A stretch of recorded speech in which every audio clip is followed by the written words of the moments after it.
सभी को नमस्कार। आप सभी का स्टडी एट होम चैनल पर स्वागत है।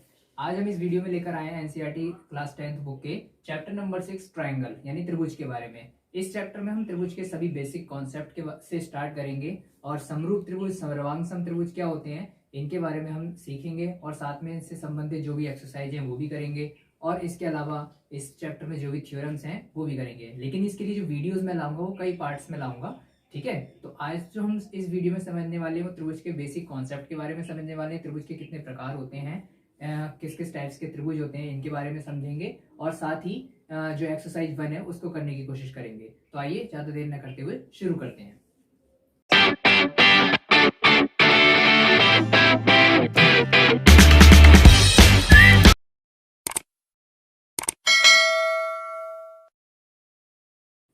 तो देखिए, सबसे पहले जो है हम जानेंगे कि त्रिभुज क्या होता है। त्रिभुज क्या होता है यानी ट्राइंगल एक ऐसी आकृति जिसमें 3 भुजाएं होती हैं, यानी जिसकी 3 साइड्स होती हैं। ये एक 2 डायमेंशनल आकृति होती है, यानी 2D साइज, जिसकी 3 साइड हो, चाहे वो ऐसा हो या फिर इस तरीके का हो, है ना, या फिर ऐसा इस तरीके का हो, किसी भी साइज का हो सकता है। तो ऐसी आकृति को हम क्या कहते हैं, ट्राइंगल कहते हैं। यानी ट्राइंगल यानी त्रिभुज, जिसमें त्रिभुज का मतलब होता है 3 भुजाएं, जिसकी 3 भुजाएं हो वो आपका त्रिभुज कहलाता है। और ये एक आपका 2D शेप होता है। ओके, 3D शेप्स क्या होते हैं, जैसे आपका क्यूब हो गया या क्यूबॉइड हो गया, यानी घन घनाभ जिन्हें हम बोलते हैं, या गोला हो गया, स्फीयर हो गया, या फिर आपका कोन हो गया। ये सारे 3D शेप्स होते हैं, जबकि स्क्वायर, रेक्टेंगल, ट्राइंगल, सर्किल ये जो आते हैं आपके 2D शेप्स में आते हैं। तो आपको त्रिभुज के बारे में पता चल गया। अब हम इसके बारे में जानेंगे कि त्रिभुज के कितने प्रकार होते हैं। देखिए, सबसे पहले हम जानेंगे कि ट्राइंगल्स कितने प्रकार के होते हैं, है ना, डिफरेंट टाइप्स ऑफ ट्राइंगल। देखिए, ट्राइंगल जो होते हैं वो 2 तरीके के त्रिभुजों को जो बांटा गया है वो 2 बेसिस के आधार पर डिवाइड किया गया है। एक तो उनकी भुजाओं के आधार पर यानी साइड्स के बेसिस पर, और एक उसके कोणों के आधार पर यानी एंगल्स के बेसिस पर। तो सबसे पहले हम भुजाओं के आधार पर सीखेंगे। यहाँ लिखता हूं मैं, भुजाओं के आधार पर यानी on the basis of its sides.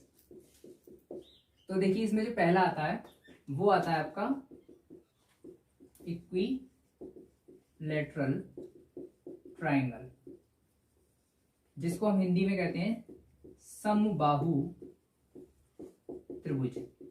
समबाहु त्रिभुज यानी इक्विलैटरल ट्राइंगल वो होता है जिसके नाम से स्पष्ट है, समबाहु, बाहु माने होती है भुजाएं और सम का मतलब समान, और इंग्लिश में भी आप कह सकते हैं इक्वल वर्ड इसमें, इक्वल का मतलब समान होता है। यानी ऐसा ट्राइंगल जिसकी सारी भुजाएं क्या हो, समान हो, यानी सारी भुजाओं की जो लंबाई है, यानी ऐसा triangle, a triangle such that has equal length of size, equal length की जो उसकी क्या होंगी, साइड्स होंगी, वो क्या कहलाएगा आपका इक्विलैटरल ट्राइंगल कहलाएगा। इसका साइज इस तरीके से हम बना सकते हैं। आप देखेंगे कि इसमें सारी साइड से आपकी क्या है, इक्वल लग रही है। और इसकी एक विशेषता होती है कि इसका हर एंगल जो होता है वो 60 डिग्री का होता है। या आप सभी जानते हैं कि ट्राइंगल के जो तीनों कोण होते हैं, तीनों एंगल्स, उनका योग जो होता है, उनका जो सम होता है, sum of the 3 angles of a triangle has 180 degree. यानी जो एंगल होता है, तीनों एंगलों का जो योग होता है वो कितना होता है, 180 डिग्री होता है। ये हमें पता होना चाहिए। तो समबाहु त्रिभुज ऐसा त्रिभुज होता है, यानी इक्विलैटरल ट्राइंगल ऐसा होता है कि इसकी तीनों भुजाएं भी बराबर होती हैं, तीनों कोण भी बराबर होते हैं और तीनों 60 डिग्री के होते हैं। फिर दूसरा जो आता है आपका वो आता है आइसोसेल्स ट्राइंगल।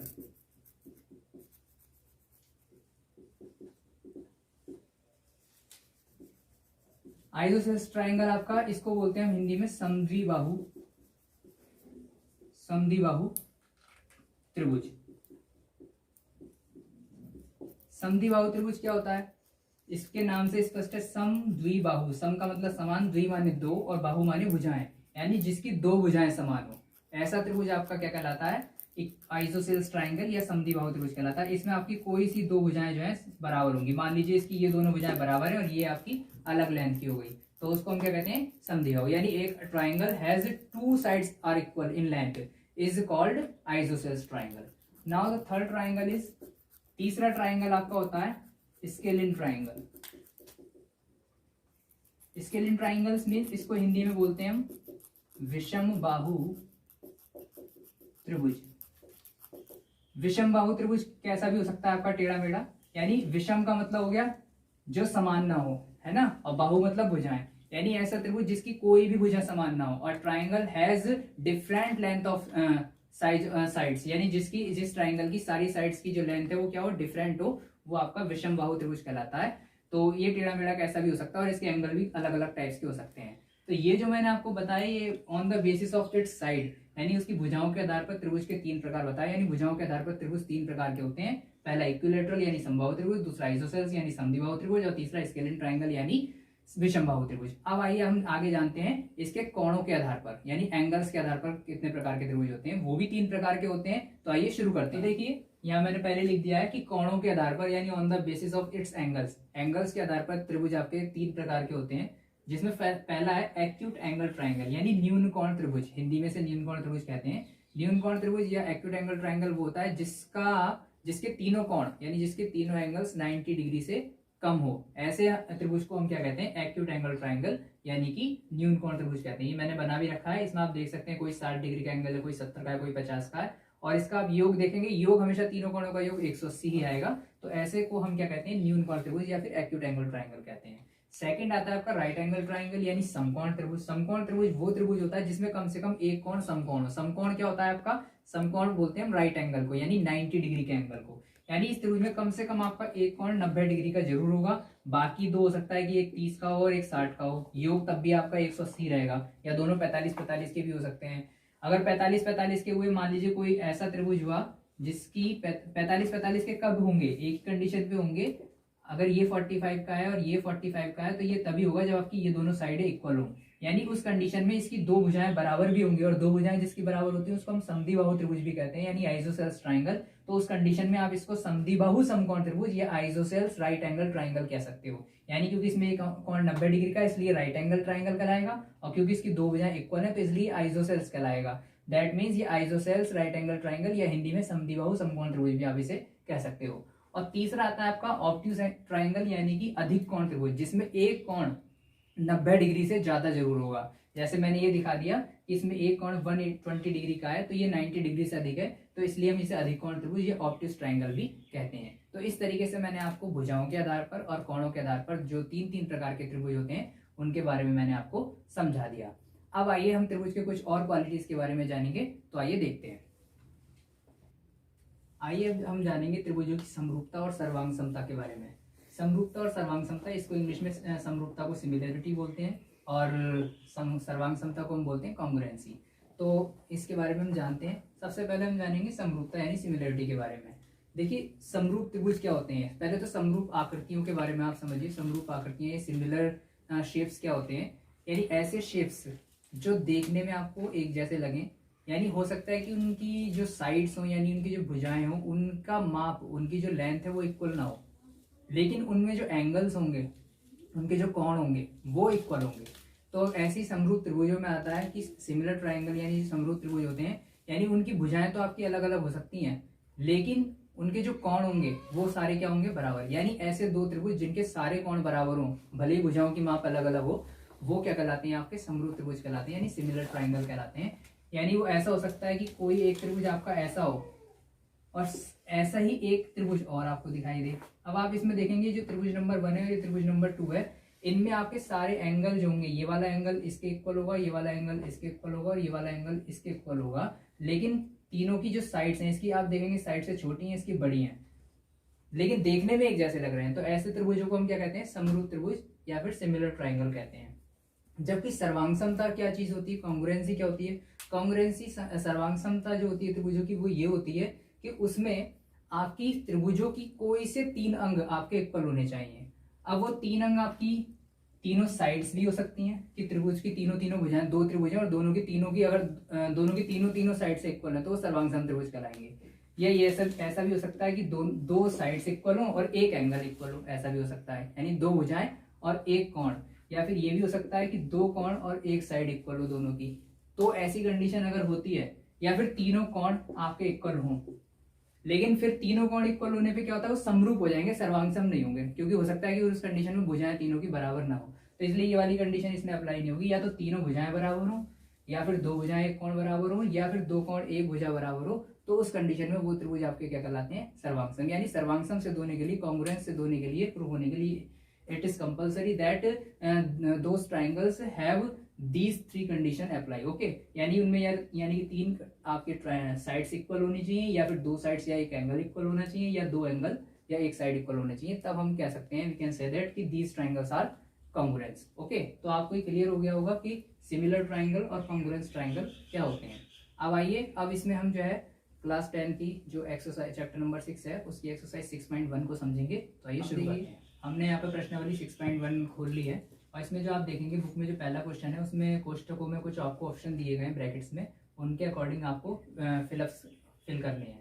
तो उसमें जो पहला फिलअप है वो ये है कि सभी जो व्रत होते हैं वो क्या होते हैं, सर्वांगसम होते हैं या समरूप होते हैं। इंग्लिश में इसको हम ये कह सकते हैं कि ऑल सर्कल्स है ना, आर जो सारे सर्कल्स होते हैं वो क्या होते हैं, कॉन्ग्रुएंस और सिमिलर।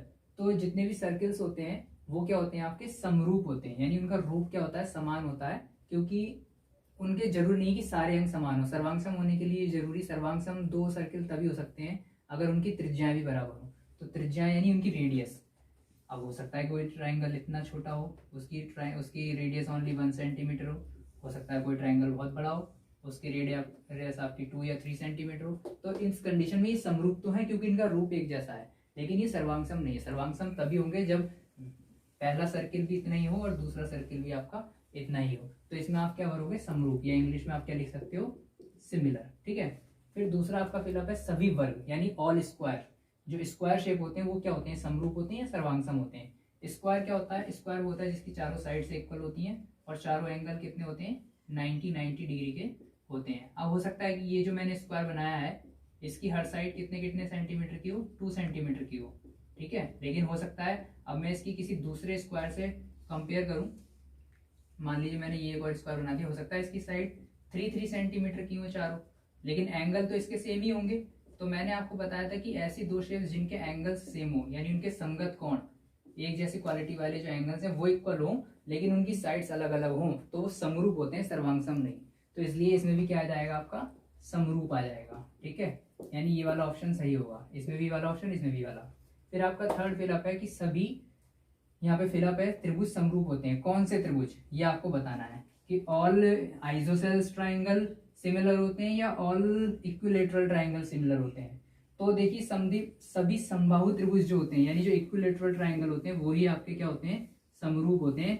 जरूरी नहीं है कि आपके सभी समद्विबाहु त्रिभुज जो हो वो क्या हो, समरूप हो।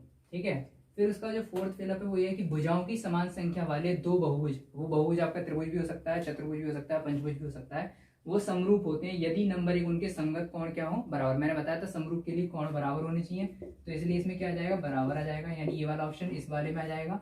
और उनकी संगत भुजाएं क्या होनी चाहिए, समानुपाती। समरूप त्रिभुजों की विशेषता होती है कि उनकी भुजाएं वैसे तो लेंथ में बराबर नहीं होती, लेकिन अनुपात जो होता है, उनका रेशियो जो होता है वो सेम होता है, यानी वो सेम रेशियो की होती है। तो इसलिए इसमें क्या आ जाएगा, आपका समानुपाती शब्द आ जाएगा। अब आइए इसमें हम दूसरा क्वेश्चन देखिए। अब जो दूसरा क्वेश्चन है उसमें ये कहा है कि निम्नलिखित युग्मों के दो भिन्न भिन्न उदाहरण दीजिए। यानी आपको कम से कम टू एग्जांपल्स देने हैं जो नीचे नेम दिए हुए हैं। उसमें सबसे पहले सिमिलर फिगर्स यानी समरूप आकृतियां क्या होती हैं। तो समरूप आकृतियों के एग्जाम्पल में यानी सिमिलर फिगर्स के लिए आप ये लिख सकते हैं कि दो इक्विलेटरल ट्राइंगल, या मतलब आपको दो एग्जाम्पल देने हैं हर नाम के। जैसे सिमिलर फिगर्स के आपके दो एग्जाम्पल देने हैं, तो एक एग्जाम्पल तो आपका इक्विलेटरल ट्राइंगल हो गया। इक्विलेटरल ट्राइंगल जो होते हैं आपके सिमिलर फिगर्स होते हैं। और दो आप रेक्टेंगल ले सकते हो, दो रेक्टेंगल आपस में सिमिलर फिगर्स हो सकते हैं, लेकिन उनकी साइड्स क्या होनी चाहिए, यानी to rectangles with similar sides, यानी ये इक्वल लेंथ ऑफ साइड। ठीक है, वो आपके क्या कहला सकते हैं, यानी ऐसे दो रेक्टेंगल, ऐसे दो आयत जिनकी भुजाएं क्या हो, बराबर हो। और आयत है तो उनके कोण तो बराबर होंगे ही। तो यानी क्योंकि समरूप आकृतियों के लिए जरूरी है सिमिलर फिगर्स के लिए कि उनके एंगल बराबर होने चाहिए। अगर आप दो आयत यानी दो रेक्टेंगल ले रहे हैं तो उनके कोण तो बराबर होंगे, बस अलग अलग साइडों के आप ले लो। और ऐसे ही दो इक्विलेटरल ट्राइंगल ले लीजिए, यानी दो समबाहु त्रिभुज, तो उनकी आपके कोण बराबर होंगे और भुजाएं भी उसमें बराबर ही होती हैं समबाहु त्रिभुज। मतलब भुजाएं ये हो सकती हैं कि एक त्रिभुज की तीन भुजाएं 6-6 सेंटीमीटर की, एक के 10-10 की होंगी, भी हो सकता है। तो मतलब भुजाएं बराबर ना हो, अलग अलग भुजाओं के दो समबाहु त्रिभुज आप ले सकते हो। तो ये तो हो गए आपके समरूप आकृतियों के एग्जाम्पल। फिर दूसरा इसमें पूछा है ऐसी आकृतियां जो समरूप नहीं है, यानी अब आपको नॉन सिमिलर के बतानी है। तो नॉन सिमिलर में अभी हमने पढ़ा था समद्विबाहु त्रिभुज नॉन सिमिलर होते हैं। दो समद्विबाहु त्रिभुज आप ले सकते हो, या एक रेक्टेंगल के साथ, जैसे मान लीजिए आपका एक रेक्टेंगल हो गया, एक पैरेललोग्राम ले लो, यानी एक समांतर चतुर्भुज ले लो। अब इसमें देखो कोण 90 डिग्री का, लेकिन इसमें नहीं होगा 90 डिग्री का, तो जब तक कोण बराबर नहीं होंगे तो समरूप आकृतियां नहीं होंगी, वो नॉन सिमिलर हो जाएंगी, नॉन सिमिलर फिगर्स के एग्जाम्पल हो गए। ठीक है, तो ये मैंने आपको बता दिया। अब इस एक्सरसाइज में जो आपका लास्ट क्वेश्चन है, क्वेश्चन नंबर 3, उसमें कहा है कि बताइए कि निम्नलिखित चतुर्भुज समरूप हैं या नहीं है। मैं इसमें आपको बता देता हूँ कि वो कैसी शेप में बनी हुई है। आपको 2 चतुर्भुज दिए गए और उन दोनों को आपस में कंपेयर करके बताना है कि वो समरूप हैं या नहीं है।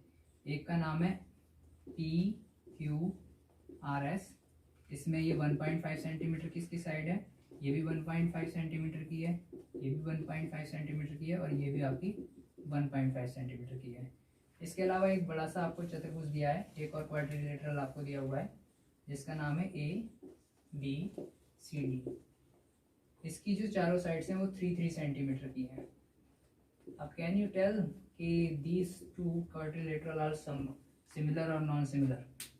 सिमिलर के लिए क्या शर्त है, सबसे पहले कि उनके जो चारों एंगल्स हैं या तीनों एंगल्स हैं, जितने भी एंगल है वो इक्वल होने चाहिए। आपको साफ साफ दिख रहा है कि इसमें तो ये 90 डिग्री के एंगल हैं इसके चारों, ये 90 का है, ये 90 का है, ये भी 90 का है और ये 90 का है। लेकिन फर्स्ट शेप में क्या है, चारों एंगल आपके 90 के नहीं है, तो इस वजह से ये सिमिलर नहीं होंगे, बल्कि क्या होंगे, नॉन सिमिलर होंगे, यानी कि समरूप नहीं होंगे। इसमें आप ये लिखेंगे। तो इस तरीके से मैंने आपको ये एक्सरसाइज 6.1 जो है पूरी तरीके से समझा दी है। आशा करता हूँ कि सबको बहुत अच्छे से समझ में आ गया होगा। अगर किसी को कुछ समझ में नहीं आया तो आप मुझसे पूछ सकते हैं, कमेंट बॉक्स में जरूर कमेंट करके बताइए कि वीडियो आपको कैसे लगी, और अच्छी लगी हो तो इसको वीडियो को शेयर करना ना भूलें अपने सभी फ्रेंड्स के साथ, लाइक करना ना भूलें और चैनल को सब्सक्राइब करना ना भूलें। आप मुझे टेलीग्राम चैनल पे ही फॉलो कर सकते हैं, जिसका लिंक जो है डिस्क्रिप्शन बॉक्स में दिया हुआ है। और 10th क्लास की अगर और भी आप वीडियो देखना चाहते हैं तो उसका भी आपको प्लेलिस्ट का लिंक जो है इसके डिस्क्रिप्शन बॉक्स में दिया है, तो आप वहाँ से देख सकते हैं। तो आज के लिए इतना ही, धन्यवाद।